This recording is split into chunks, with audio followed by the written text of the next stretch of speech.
Okay. Tubanirizaako nnyo mwenna abamaze okubanga mutwegattako akawungezi akaleero tugguse ne program Get Off the Hook. Tubadde tumaze akabanga nga tetufuna programu eno naye tugenza okutunula ng'obwetaavu bungi nga bwe nabagaye nti kati we tulaga Wakambwe. We are trying to present our case. Eyatuleeta wano okuva eyo mwaka gwa 2020 n'olw'ensonga eyo kati twagala okugenda nga tukwata ku buli kantu konna okubanga twolekera ekyatuleeta. Nsanyuse era nsaba obeere nga oyita muno ne muno mugamba ayite munne tutandike program. Twataddeyo omutwe ogugamba nti easier said than done. Will Mao live by his words? Ekyo nno kibuuzo kikulu ddala. Human rights violation in Uganda has become a norm that cannot be dismissed from the nature of Uganda. Mere talking about Uganda means nothing but dictatorship and human rights violation.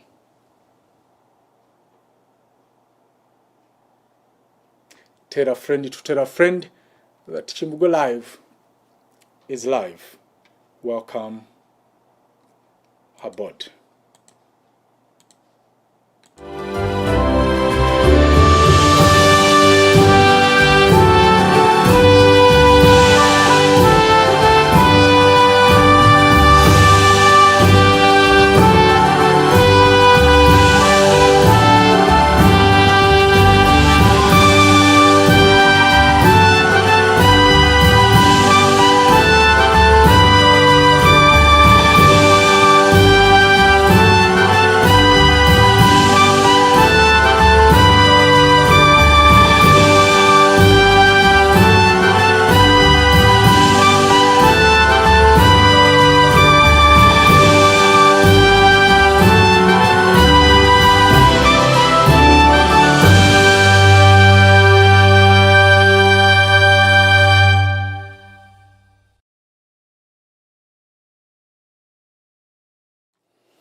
Okay, programu yaffe ey'olwaleero tugenda kutunuulira human rights.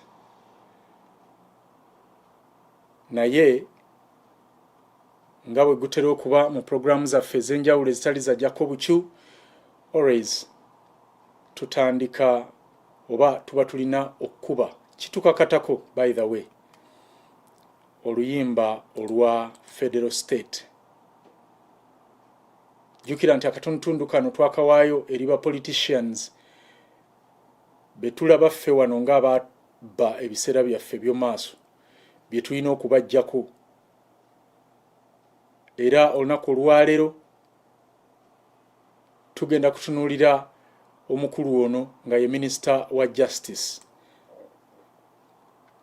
Okusinziira ku preamble ya programu eno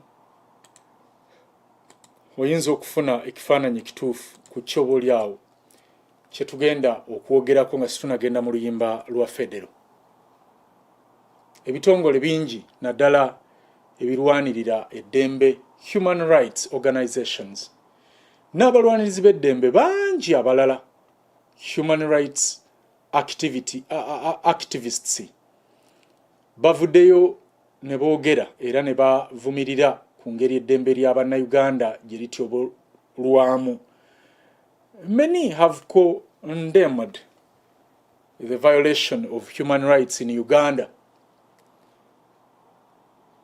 The sad part of it is that abo abandibadde balwanirira eddembe abo abaali badde balwanirira eddembe lino ate they have turned out to be among those who violate it. Njagala oluva mu luyimba olwa federo tugenda kutunulira Mao and human rights.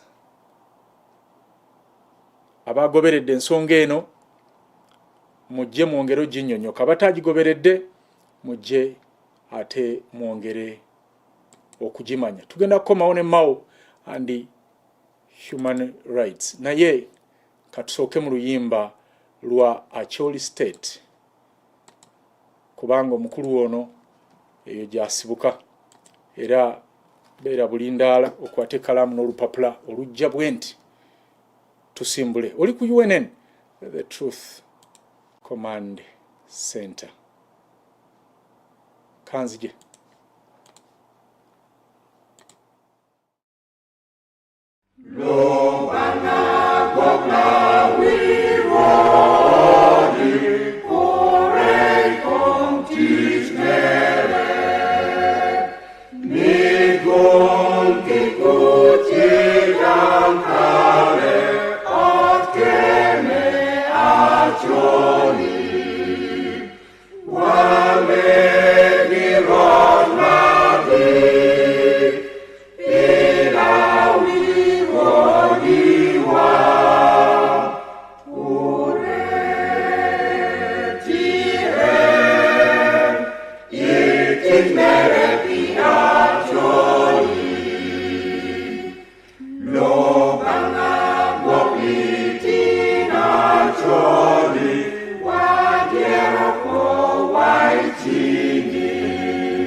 Kale mukulikeyo mu luyimba olwa banaffe Abacholi era nga luvudde mu Acholi State. Tugezaako okubassa mu mood mwenna, naye nga sinnatandika program mu bujjuvu njagala owulirize ebigambo bino ndyoke nzije. It's not my duty to come here and sanitize the human rights situation in Uganda. I'm disgusted by it myself, if you want to know the truth. The Democratic Party president, who is also Minister for Justice and Constitutional Affairs, Norbert Mao, did not mince his opinion on the country's human rights record. I want to tell you there's no more image to protect. The government in terms of human rights is stark naked. I can tell you frankly. Mao was speaking at a human rights convention that was organized by Chapter 4, a civil society human rights organization, and the German-based organization Konrad Adenauer Stiftung in Kampala. Mao says being a cabinet minister and subject to collective responsibility, he will not defend wrongs in government when still a minister. I have a freedom to agree to disagree with the government in which I serve, provided the disagreement is clear. And I want to promise that as long as I'm the Minister of Justice, where the government is wrong, you will not find me defending what is wrong, because I have some values I believe in, and I want to be true to those values. I'd rather be false to the government, but true to my values. So I want to declare myself your ally in these difficult times as we head to 2026. Chapter 4, a civil society human rights organization headed by Nicholas Opio, a human rights defender, was in 2020 arrested and charged with money laundering. The fact that Nicholas was arrested and jailed is in itself a sign that, the space for human rights activists in Uganda is not as safe as it should be. Mao went on to remind his boss, President Yoweri Museveni, that civil society organizations in Uganda are not his enemies. It is not healthy for the president of the country to stand up and say XYZ civil society organization are enemies of the state. I think that's not a very good beginning for engagement, because once the president declares you an enemy, then there's no room for dialogue. So we continuously advise the president of Uganda to use a language which recognizes that every difference of opinion is not necessarily a difference of principle. Mao accused Western countries of fueling the mass killings in Kampala when the opposition National Unity Platform President Robert Kyagulanyi Ssentamu was arrested during the 2020 election campaigns. Those who had arrested the NUP presidential candidate didn't want him to be granted bail. So-called partners from abroad who are making phone calls to political leaders in Uganda and telling them to bring people on the streets so that the state can be provoked to carry out a massacre, and then the massacre will push the international community to invoke the right to protect. Mao says he has since instituted a human rights committee to investigate the matter, promising to reveal the truth of what happened. Jingo Francis, NTV.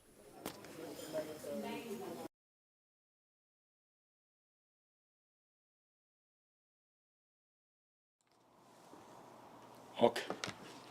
Ndowooza ebigambo tubiwulidde bulungi.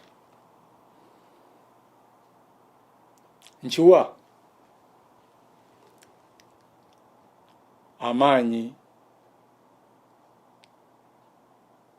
gakuddamu ng'owulira bino, era kisanyusa okulaba nga Minister of Justice and Constitutional Affairs Norbert Mao avuddeyo ku nsonga eno ey'okutyobola eddembe ly'Abannayuganda. Mao says, in matters regarding human rights violation in Uganda, he has no room for dialogue with the government. Kwe kugamba nti ensonga zino ziri non-negotiable.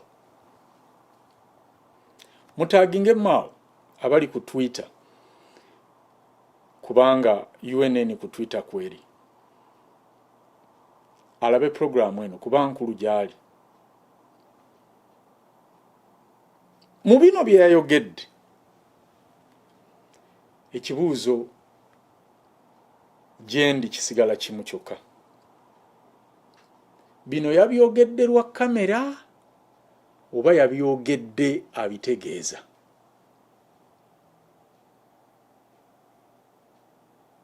Si ekyo kyokka, naye era agamba nti asuubira okukozesa entabagana wakati wa gavumenti n'abantu, kiyite reconciliation. The Minister of Justice and Constitutional Affairs, Norbert Mao, intends to use dialogue as a strategy to tackle human rights violation or violations.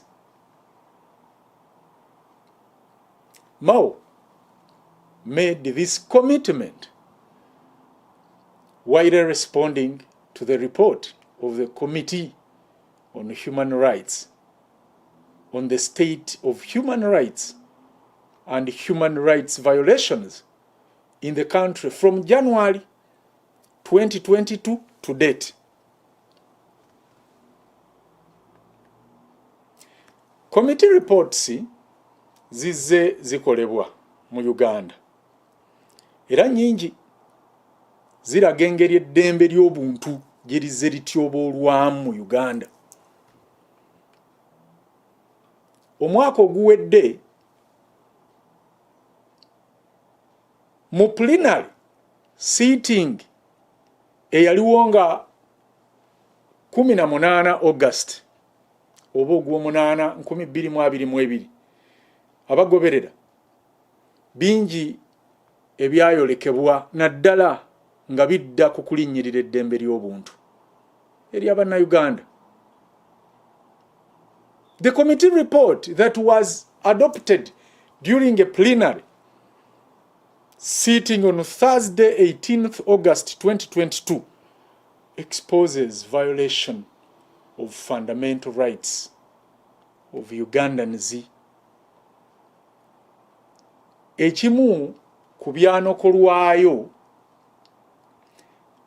kwe kulumba olubiri lw'omumbere oba olw'omusinga wa Lwenzululu state mu 2016. Notable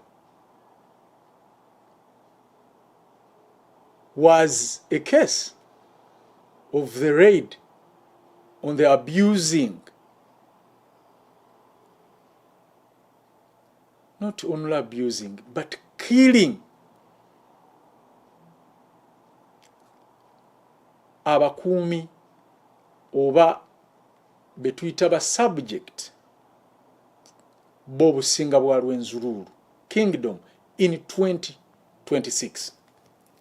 This report revealed that a joint state security operation of the Uganda People's Defense Forces and Uganda Police Forces raided and attacked the offices of the king in Kasese town on the 26th November and later the palace on 27th November 2016. A report yalaga nti UPDF ne Uganda Police be baalumba olubiri lw'omusinga nga 26 omwezi ogw'e11 oba guyite Museenene n'27 Museenene ne batirimbula abantu abayitirivu obungi nga bamaze na kubakwata ne babasiba ku migwa. You can imagine.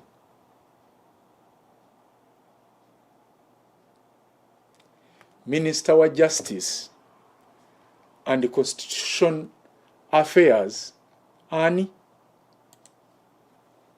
Norbert Mao yagambye nti ebive nga bino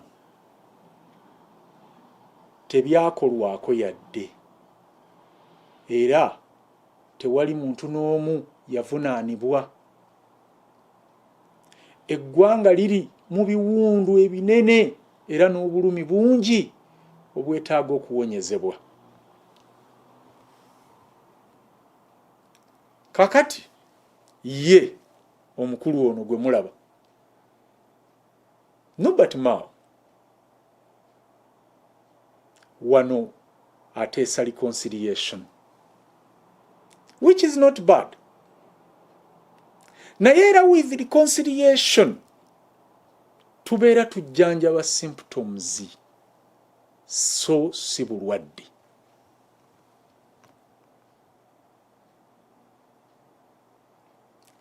Eddagala lya bino byonna Oweekitiibwa Minister Norbert Mao,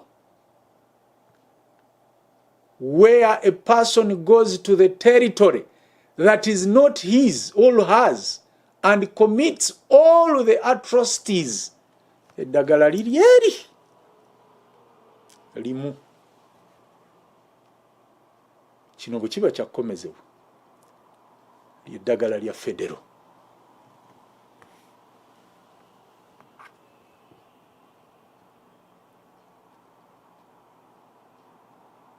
Mao said that in such scenarios where gross human rights violations were committed and not tackled, the country needs healing. Mao agamba nti tulina okusalira amagezi ensibuko y'okutyoboola eddembe ly'obuntu. Era agamba nti tulina okwogera eri bannayuganda era bannabyabufuzi si be balina okukola kino. Agamba nti ministry gy'akulira eya Justice and Constitutional Affairs eri mu kubaga ebiteeso ebijja okukola ku biwundu bino ebitonnya omusaayi bannayuganda bye balina. If we are to treat root cause of human rights violations, then we have to be, or we have to go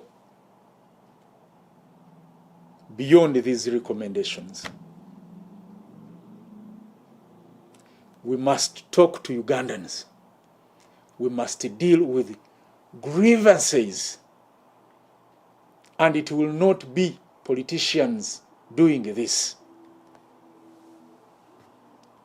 Hello? He added that the ministry is developing proposals and they will deal with bleeding wounds like torture, he said. Owekitiibwa Mao,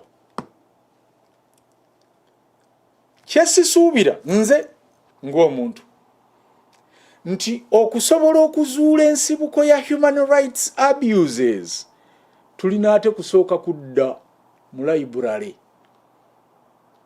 oba kubaga biteeso. Nedda.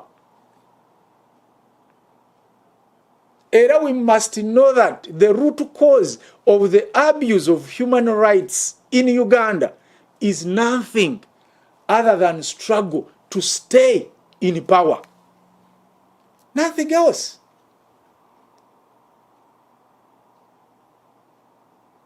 Sigamba nti wabadde obuzaabuza abantu kubanga simanyi oba obadde okimanyi. Naye kakati nkikubuulidde ekireetera okutyoboola eddembe ly'abannayuganda kiri eki kimu: batuusi kwagala kwenywereza mu buyinza. Saabatuusi Museveni kwagala kwenywereza mu ntebe. It is power struggle. Ate ng'ekireeta kino is lackiste in the constitutional laws. Ekireeta kino is the entire unitary system of governance. Therefore, Mao bw'abeera alowooza ku any solution to the root cause of the abuse of human rights in Uganda, let him look at the system of governance in Uganda.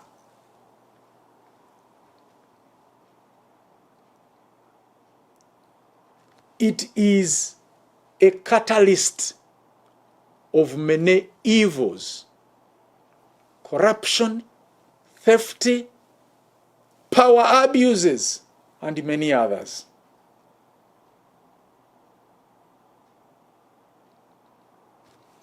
Mao juzi bwe yabadde ayogera mu 4th chapter eya human rights in Uganda, era yategeezeza nti tatya kubuulira mukama we nti kyakola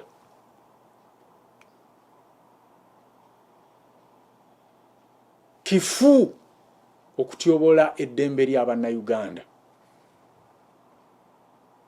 Era Mao nga bwe mulabye mu video oba mu katambi ako ke tutandise nako yavumiridde nnyo okutulugunya abasibe.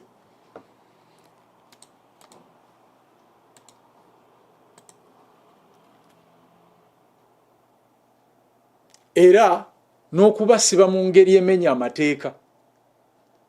Mao also condemned torture of suspects and their unlawful detention, saying that Article 24 of the Constitution prohibits torture. We are concerned. Listen, he said, we are concerned about illegal detention. He said, we are concerned about illegally detained, brutalized, and tortured suspects being brought to the courts of law. It is not a good spectacle when someone is brought limping for trial with obvious injuries and in a great pain. Byabadde bigambo bya Mao. Era yagambye nti tekiwa kifaananyi kirungi omuntu okuleetebwa mu kkooti okuwera ennemba n'emisango ng'awenyegera oluvannyuma lw'okukubwa n'okutulugunyizibwa mu bugenderevu.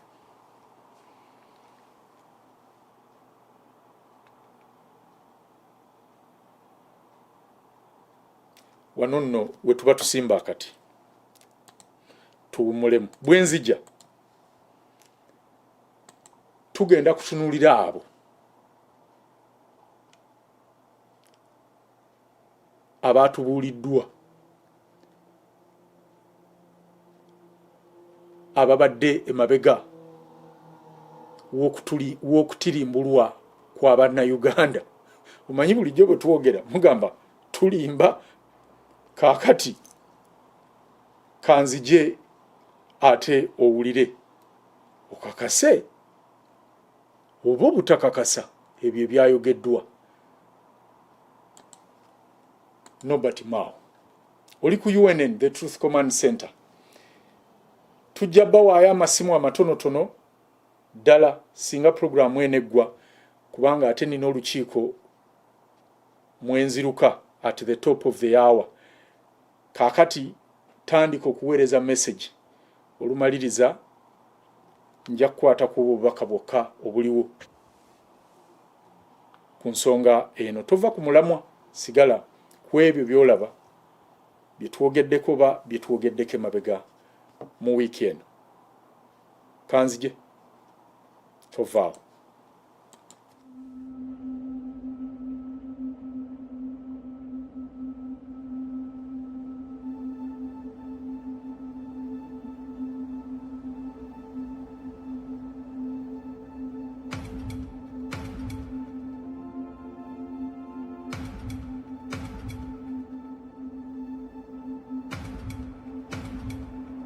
Dear fellow Ugandans, this is a question that has been asked over and over again. What is Uganda's problem? What is a unitary government?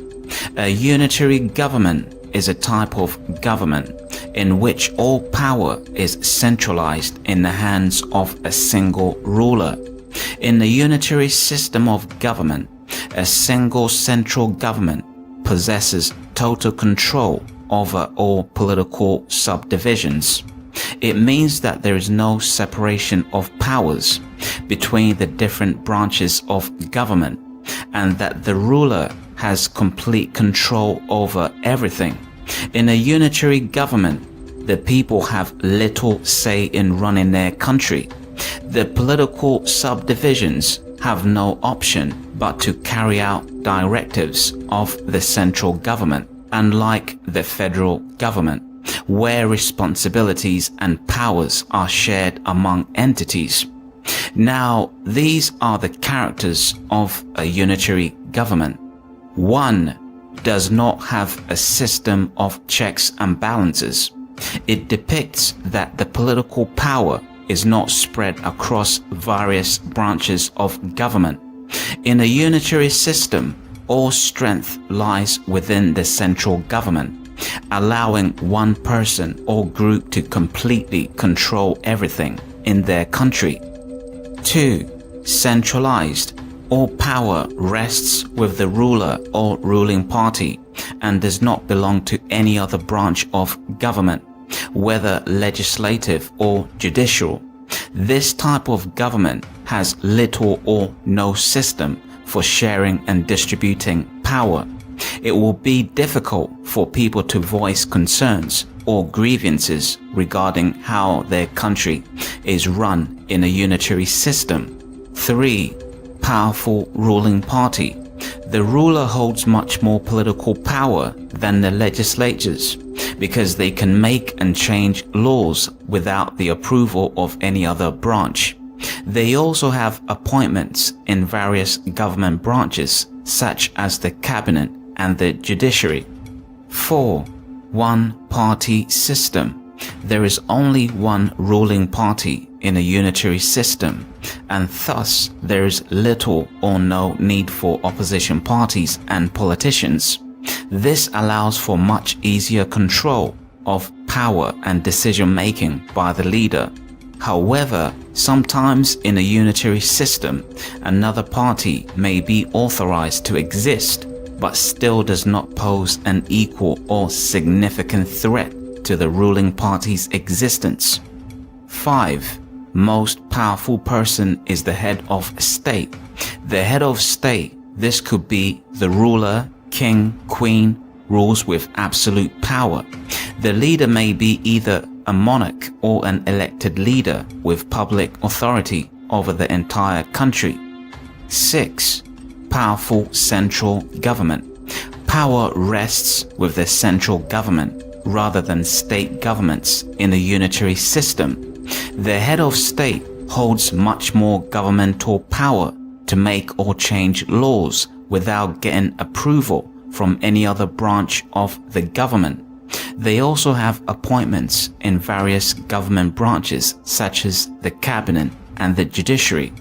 One-party systems are common in unitary governments because it makes it much easier for the ruling party to control and manage everything related to how their country runs. Every decision can be made by the head of state and their cabinet, leaving little or no room for any opposition. 7. Leaders have complete control over everything. All are submissive to the leader. There is no system of checks and balances. Thus, there is lack of separation between powers. It means that all power rests within the central government rather than individual branches of government such as the legislatures and the judiciaries. The ruling party has complete control over decisions with little interference from anyone else. Unitary governments are similar to authoritarian governments because both eliminate many sources of balance to apply pressure on specific issues. As a result, progress can be easily achieved without multiple opinions or points of views. 8. Weak state governments.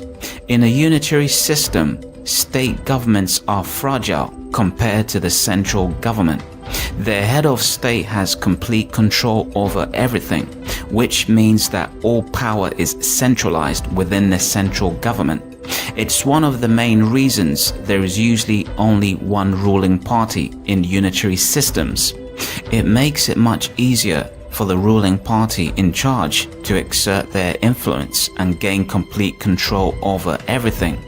It is notable that most stable and progressive countries have federal forms of government, while countries that are unstable and have low economic growth have unitary forms of government. These are countries that always have problems, plunged into civil wars, dictatorships, weak institutions, corruption, and long overstay in power.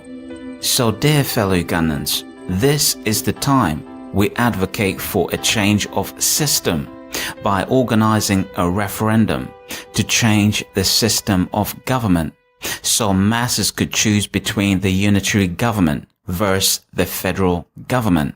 Thank you.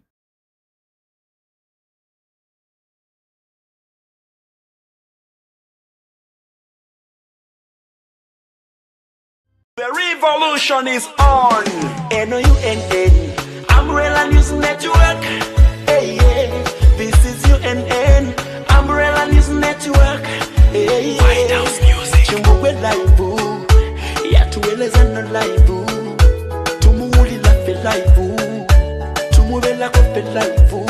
Esisuna nange mbako live. Kuchimbugwe live. Antampa vibe. Njagala kubusa kwa bandeta chimanyi. Chimbugwe live ye mumanyi mubamanyi. Yatubusa je tubadde tutumanyi. Alina bwino mungi ku UNN.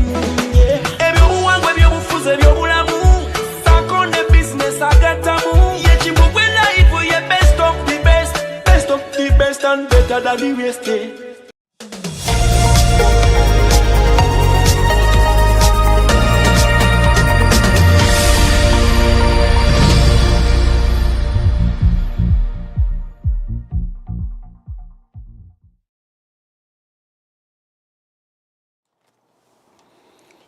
Kale mukulikeyo mu bubaka obwo kansubiri ate nabwo tebubayisiza bubi kubanga bwetaagisa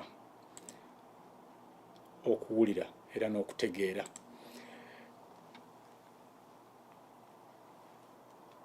Ndowooza azzi Ugandans tulina okubeera n'eriisa ejjogi.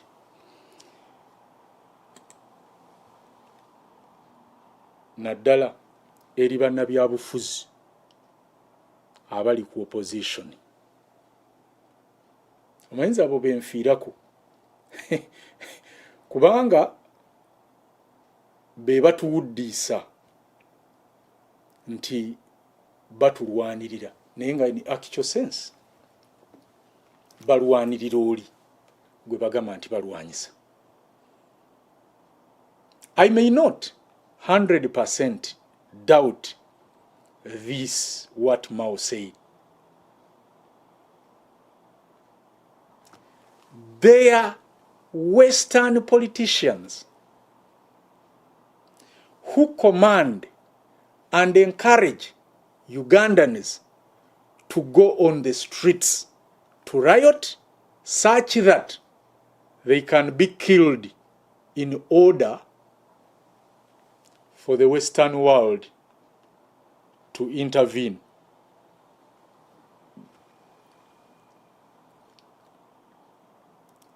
Waliwo bannabyabufuzi n'abantu abamu bannayuganda abalagira bannayuganda okugenda ku nguudo beekalakaase nti singa beekalakaasa nga bangi ne baleetawo ekittabantu olwo external organizations zijja kuyingira mu nsonga zaabwe. Era kino mwattu tuzze tukiraba nga some politicians, especially those at the opposition side, defend this move.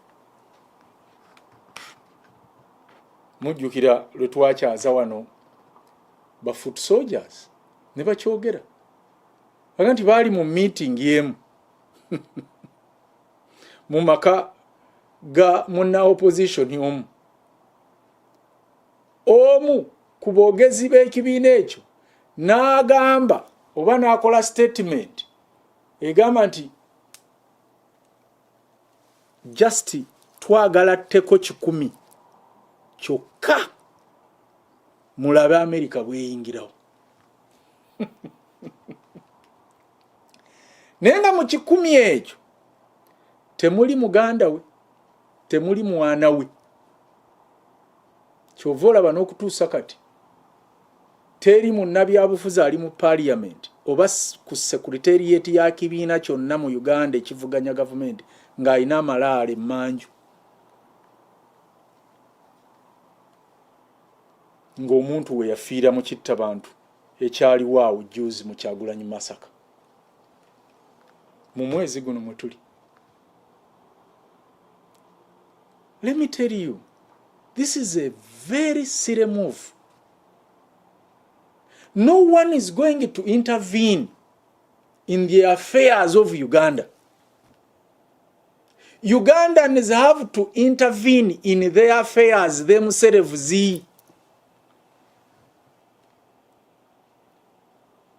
Ensonga z'Abannayuganda zirina kukolebwako Bannayuganda bennyini. This can be done through pushing for a federal referendum.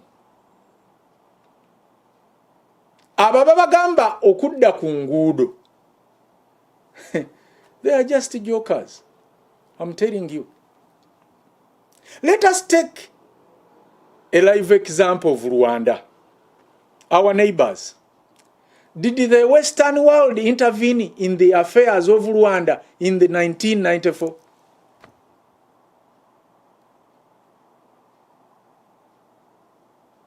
Abatuusi batta Abahutu nakati tewali abavunaana.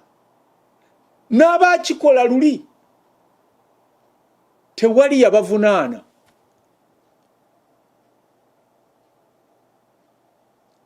Gwe njagala ombuulira ani yali avuddeyo okuvunaana omutuusi?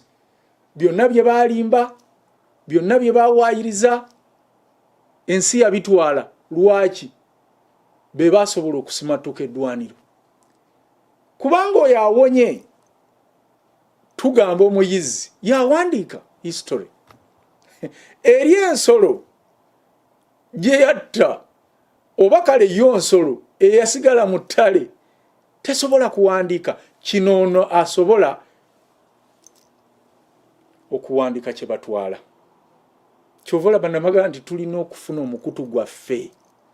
Era kye kyatuteesaawo ekirowoozo ky'omukutu guno. It's you to create a narrative gy'olowooza nti eri right. Kubanga any narrative oba eri wrong oba right as long as efunye airplay, abantu bajja gitwala.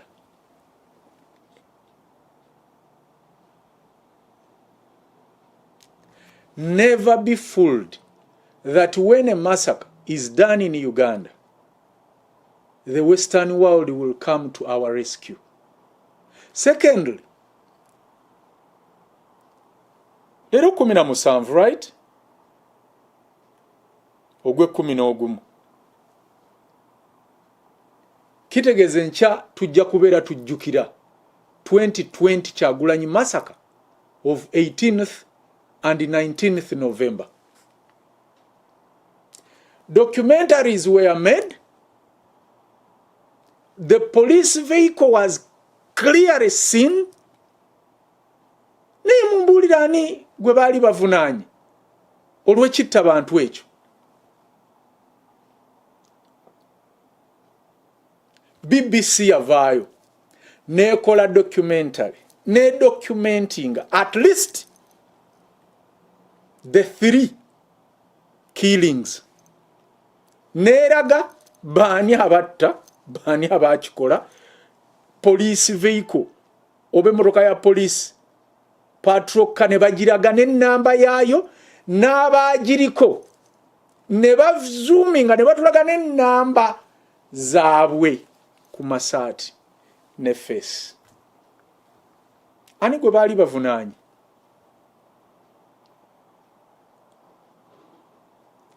Museveni ekinene kye yakola yagula buguzi mirambo egyo. Ndowooza buli mulambo yagugula oba miliyoni 10. Omanyi Museveni alina price ku bulamu bw'Abannayuganda. Era amanyi nti ono agula bukadde 10, obulamu bwono bugula bukadde 5, abamu mafaaya. Naye n'omuntu eyaleeta abantu okufa ekirindi batyo, Robert Kyagulanyi Ssentamu aka Bobi Wine, aliwe awuta supu wa nkoko eno bw'atalaaga amawanga wano na wali for his own pleasure.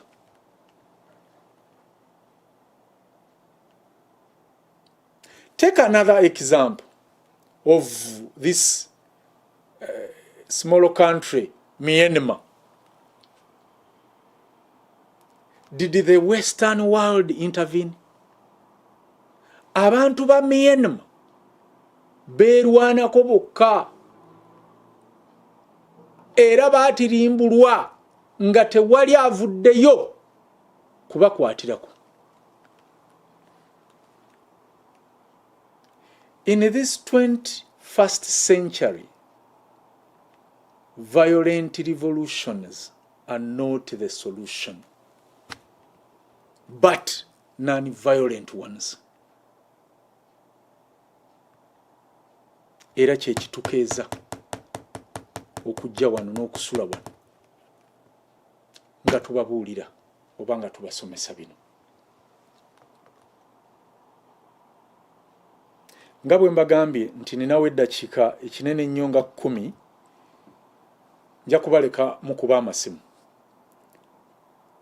mutubuulire endowooza yammwe ku programu zaffe eza wiiki eno ne what lasting solution can be found for Ugandans or for Uganda's human rights abuses. Kubanga ebya minisita tubibabuulidde era tumaze okubitemaatema. Nkakasa abansabye program ku kino ngezezaako kyensobola. Awo wennyini nammwe mba mwongereza ate oba oli awo tubeere nga tubaako we tutuuka. Oli ku UNN the Truth Command Center. Dakiika 2 nzija tusobole ate okuttaanya ebyamasimu oba amasimu gammwe kubanga ate nago makulu. Kale katuwulire bino nzije. Katuwulire Kayiira. Mr. Minister, Radio Katwe, as Charles had told us a minute ago, is quite strong in the country. And recently Radio Katwe has been talking about Andrew Kayiira having gone away back into the bush to fight the government. But we are very happy to see you here. Well, sure. Well, I'm here. Maybe I've just come back from the bush. It is really unfortunate that such a rumor could be started at this time when we are trying desperately to bring everybody together. Again, people who start such rumors have ill intentions. The fact is that we really came here, we took up the guns to fight, not to become presidents or to be in power. We took up the guns so that we could have stability and peace in this country. We took up the guns so that we could have stability and peace in this country. Today, that potential is just there vividly. In order to fight, you must have a cause, and that cause must be a national cause. Otherwise, if it is an individualistic cause, it will fail. You cannot get 2,000 people to rally behind you to fight for you just for your own personal needs. We have no intentions, I personally have no intention of engaging in that kind of useless and fascist exercise. UFM as an organization clearly was set up for just to bring about peace, not to become a government. And very soon we are going to hand over the Uganda Freedom Army to the president so that it could be integrated into a new Uganda army. Also, we are going, at one time, we are going to disband UFM because we have achieved what we, at one time, we are going to disband UFM because we have achieved what we fought for, and that was peace and stability. Dr. Andrew Takome Kayiira was born on 30th January 1945 in a small town known as Nkokonjeru in the Uganda region. He is regarded as one of Uganda's forgotten heroes. a true nationalist whose love for his country sent him to an early grave. He was a lawyer and professor and had many accomplishments since 1971, with many of his accolades attained from his education and political experiences, both nationally and internationally. Significant is his doctoral dissertation titled Condemning in Uganda, which has awarded him an internationally recognized terminology now used in criminology. He joined several political organizations, including Uganda Freedom Movement, UFM, which he was the leader, the Uganda National Liberation Front, UNLF, later joining the National Resistance Army, NRA, which had once been his organization's rival. Dr. Kayiira is regarded as one of Uganda's forgotten heroes, a true nationalist whose love for his country led to his premature death. He was just 46 years old when he was assassinated on 6th March 1987 during a dinner with his close friends and 3 female acquaintances. His killers have never been brought to justice.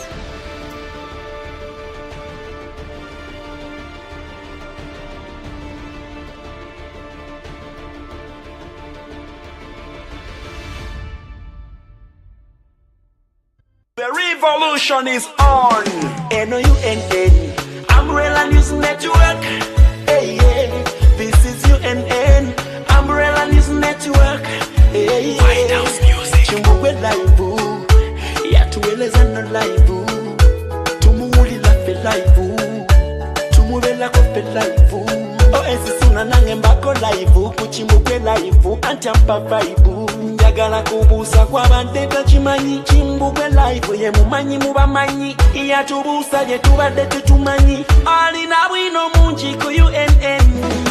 Ebyobuwangwa ebyobufuzi ebyobulamu, sako ne business agattamu, ye Chimbugwe live ye best of the best, best of the best and better than the rest.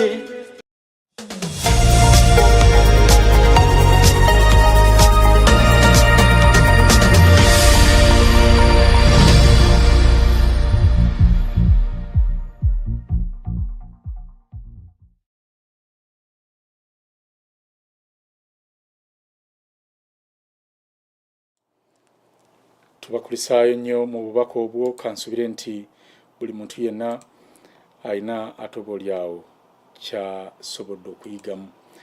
Kakati njagala kufundikira programu ey'olunaku olwaleero n'obubaka bwammwe, era nkakasiza ddala nti abaweereza muweereza mu bufunze, oboolyawo tusobole ate okufunayo abatonotono omu oba babiri. Katuwulire munnaffe ono asoose. Webale nnyo okuweereza puroguramu, oba tugamba ebigambo ebiwooma bwe bityo. Mwami Mao bambi Mukama amusaasire. Mukama amusaasire, ebigendererwa bye bituukirire bulungi. Naye abantu be yayingirira okukolera oba okukolamu era nga bwe mpulidde ayogeraawo, ayinza okuba bambi nga teyabategeera nnyo kiri awo, kubanga abantu baalimu abo, abantu batemu ekisooka. Abantu tebaagaliza, abantu abo boolaba tebaagaliza. Ekyokubiri, abantu balimba baalimu. Neewuunya nnyo omwami oyo omuyigirize bw'atyo, ekyamutanula ennyo okutandika okugenda okukolera mu gavumenti eyo, gy'amanyidde ddala nti yayulikayulika. Kati simanyi ye kyagenda kuddaabiriza, kubanga ekintu ekiyulisa ennyo okutuuka awo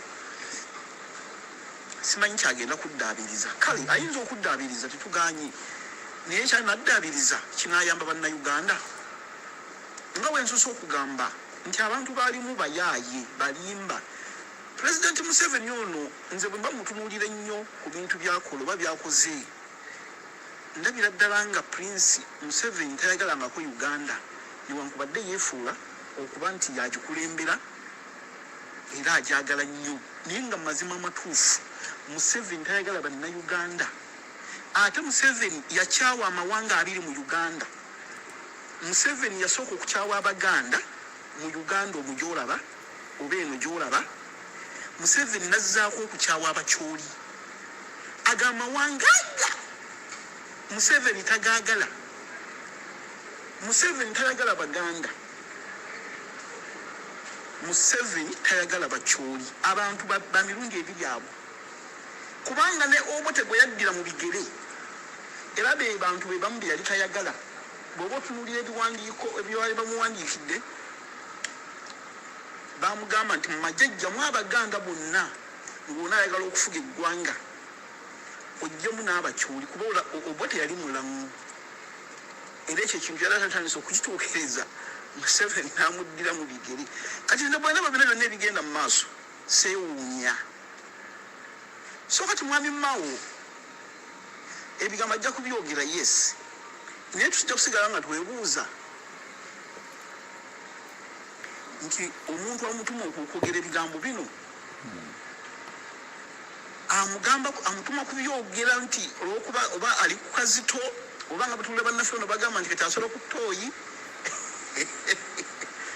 oba abyogera n'ekigendererwa.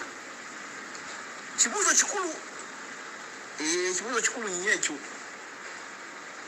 Abyogera n'ekigendererwa oba akijja ku ntobo ya mutima gwe nga bamugambye genda yogere bwoti ne bwoti kuba ekirabika eggwanga litulemye okukoki. So n'olw'ensonga eyo baganda bange katuteekewo abiri naye kiffe tetujja kuva ku mulamwa gwa system of governance. Era Prince nga bw'okyogedde awo bino byonna byayogera timuli gasiya mwereere nonsense. Yandibadde ayogera kigambo kimu nti tukyuse enfuga, buli kimu kijja kuddamu nga bwe kirina okubeera. Enfuga yokka yejja okutereeza ebintu bino, amateeka, ebyenjigiriza. Tukyuse enfuga system, embeera ejja kudda mu nteeko. Ne bw'anaabeera Minister of Justice naye ng'amuli waggulu mukama we omutima gwe mubi, tewali kijja kugenda mu maaso. Mwebale nnyo, mukama bakuumi. Mayembe. Kale tweyanza nnyo Mayembe, eddakiika zonna amazima oziridde, tetusobola kwongerako. Njagala bebaza abatandise programu eno ate ne mugimalako. Abatandikidde wakati kyetaaga ne muddayo okusobola okugitegeera. Nsaba akumira oba atakumira mpeera abakuume atukutuusa lwe tunadiŋŋana Mukama nga ye mubeezi. Politician story of your future, you can get it back. Ekikutta obudde kiributa n'akagombe k'enkomerero nkawulira katandise okuvuga. Nze Kimbugwe, Mukama abakuume era tubaagaliza weekend ennungi wano ku UNN. Bye bye for now.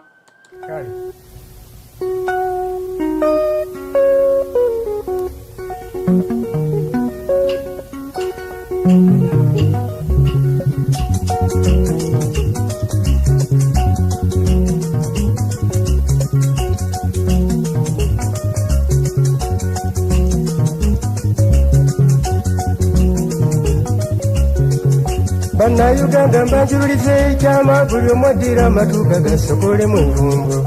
Sijja kukisa bulwadde obutumalawo njatulirawo obulwadde mu bunoogera eddagala muneetugamu ekkanza omusango gw'eggyeko. Okuva edda Uganda yaffe eno ng'efugirwa ku federo era nga tuli mu ddembe, eyajja mu federo yamalawo eddembe. Abakama owa Bunyolo n'Etooro nga bakyafugaani yalabidde mungi n'ekkambwe. Kyabazinga n'omugabe wa ankole batta bameka bamanya balumiriza obutemu. Mutesa yatta bameka n'amawanga agaluwa mu Buganda ge yakijjanya akagobe. N'ebitundu ebirala ebya Uganda byonna mu nfuga eya federo nga biri mu ddembe. Kaakati bw'otunuulira Uganda okuva mu 6 efuga ejjanyinyalwa. Sibalimba awo ewali ebbwa ataataganjula awo tajja kuvumula bwaliri. abateesa mutunule nkakabaana sumagira ku luno ffenna n'atubendegera mazima unitary gavumenti zeza bannabyewanga batulugunya abantu mbuba obaagala kikooli obutula n'obukejje n'ennyama abafumba wamu bwe wamma buli kali mu muggwanga baakasimbamu olusekeera ne baakanyonyonta obwannannyini ku ttaka n'ebibanja obwo baabugjawo ku mateeka ge basaawo mujjukire be basaawulize okuzisiba ku bibanja okubigobamu abantu weewuunya okugobwa mu kibanja kya mukadde nga n'amalaalo ge gali manju omunaku okugobwa mu kibanja ky'omuobadde gwe n'akayumbako kazimbulewo ebyo unitary byereeta ab'ebyobufuzi ababbi gye bettanira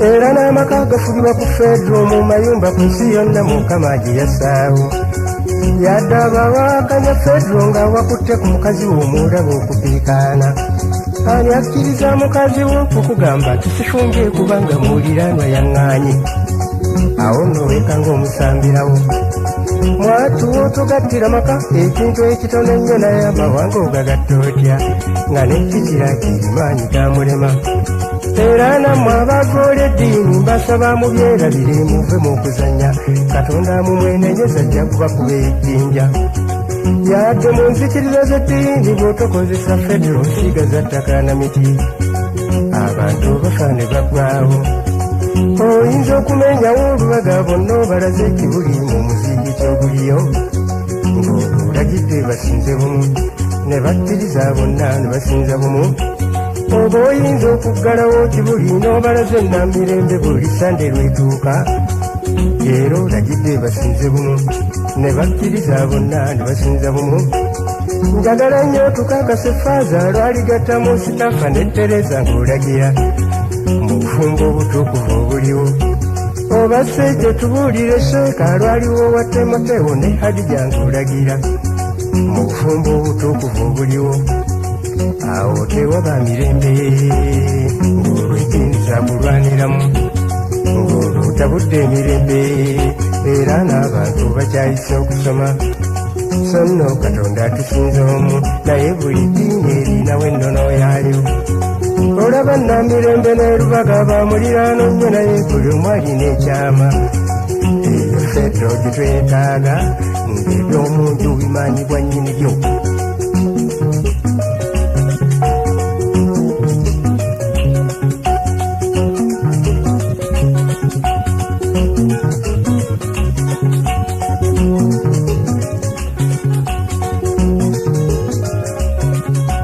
olw'obukulu bw'ensikirano n'obuwangwa mu uganda ng'era bisaanye okukuuma ennyo minisitule y'obuwangwa teteekwa kukoma ku kuyimba n'amazina abeekolako n'emizannyo n'omupiira byekomako eteekwa erabirira ensikirano z'amawanga mu uganda ng'era ezikuuma nnyo mazima ensikirano n'obutaka bintu bikulu nnyo tebisaana kuzannyisibwa bye bivaako kupangisa mmotoka n'okutambuza emirambo nga giva eno gizire abafiira ku mawanga ennyingi zipangisibwa omufuuba mutuuse gyazaalwa era abamuziike gyazaalwa bwe kityo n'okusikira afudde kiri mu nnono mu kika kye mu ggwanga mwasibuka kizibu nnyo okusindika abasoga okusikira abalwenzululu mu gasozi gaabwe eri ng'olwo obusaale bunaanyooka n'omukiga okusiikira omukyoli n'ekibanja kye sikiwa nti abakyoli bakkiriza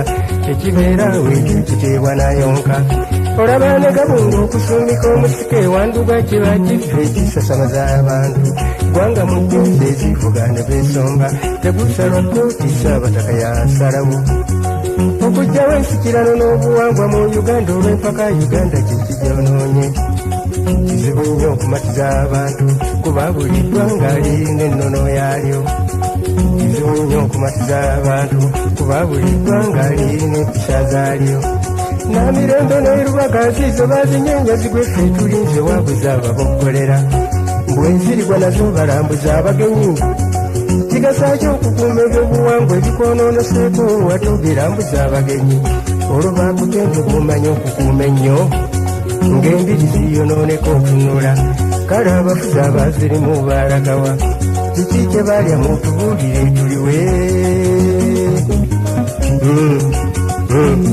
tunaaliwa mutubuulire tunaaliwa tuneesonda tunaaliwa kiki kye balya ezo zensikira noono buwangwa minisitule byeteekwa bulijjo okukuuma ennyo nibuziramu zikuuma byemunoonye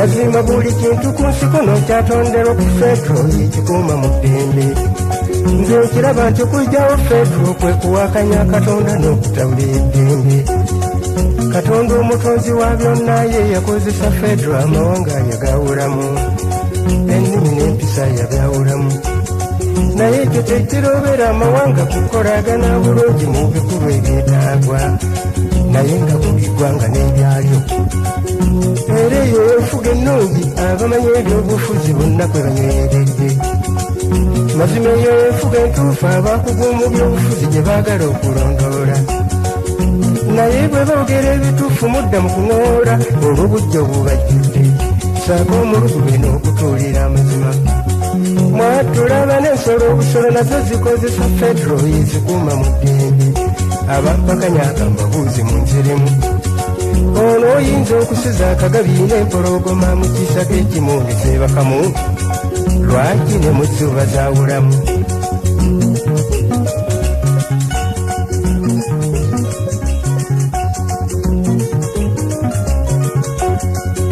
ensi ekifugibwe ku Unitary oba nnungi lwaki mutya okuzoogerako ate nga yenfuga gimuttanira nammwe mutubuulire ensoozi eza Unitary niwetuulabakira munne fe aba federo tutaddewo Amerika bwe muleetayo egisinga buwe mutusinze nnyo kituufu enfuga ey'ebitundu yeyokka eyinza okuleeta okukulaakulana n'eddembe mu Uganda